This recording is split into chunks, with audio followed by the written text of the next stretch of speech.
नमस्कार, प्रणाम भोजपुरिया भैया लोग। और सब बताई कैसे बानी रउआ सब है। उम्मीद करता नहीं रउआ सब ठीक ठाक होखा भैया, और हमहू एकदम ठीक बानी। आज एकदम नया मैटर लेकर रउआ सबके बीच में उपस्थित बानी भैया। दुल्हन के दर्द बहुत बढ़िया गीत बाटे, आ बहुत अच्छा कंपोज के लिए बनी ये गीत के। अगर रउआ एकरा के नया म्यूजिक बनवा के आ बढ़िया ढंग से गायकी कर देतानी तो गाना 100% बच जाई भैया। दिल से बताओ तनी। तो चलिए देर ना करते हुए मैटर के शुरुआत कइल जा कि कैसे गावे के बा, का एकर धुन बा, का लय बा।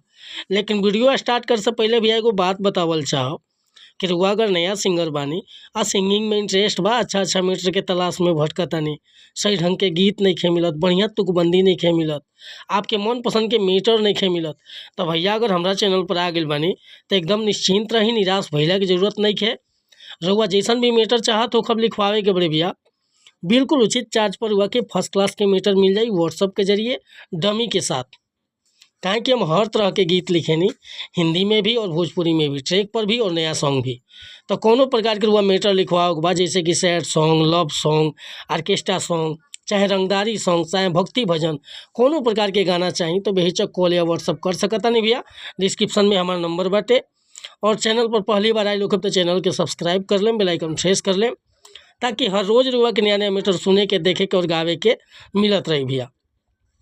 आज के मैटर देखी कैसे बाटे, बहुत बढ़िया गीत बाटे। ध्यान दे, अगर बढ़िया से अगर गायकी करते तो देखी कैसे गाओ बाटे कि केहू और का जानी पीरा नया दुल्हनी के ये भाई, केहू और का जानी पीरा नया दुल्हनी के ये भाई, जवन छोड़ के आइल बिया केहू खाती बाबू माई, जवन छोड़ के आइल बिया केहू खाती बाबू माई।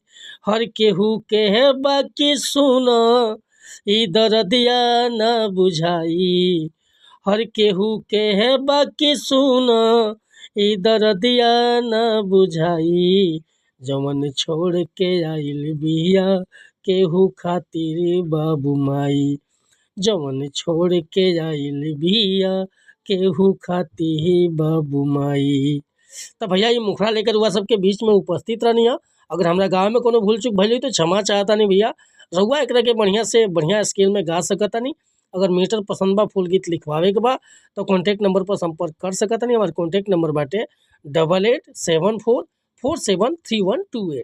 कोनो प्रकार के मीटर लिखवावे खतरा, चाहे नया म्यूजिक बनवावे खतरा। वीडियो पसंद आई तो एगो लाइक करब, कमेंट करब, आ चैनल पर नया होखम तो चैनल के सब्सक्राइब कर ले। मिलत नहीं अगला वीडियो में, तब तक के लिए अनुमति चाहता नहीं। नमस्कार, प्रणाम, धन्यवाद भैया। जय हिंद, जय भारत, जय भोजपुरी।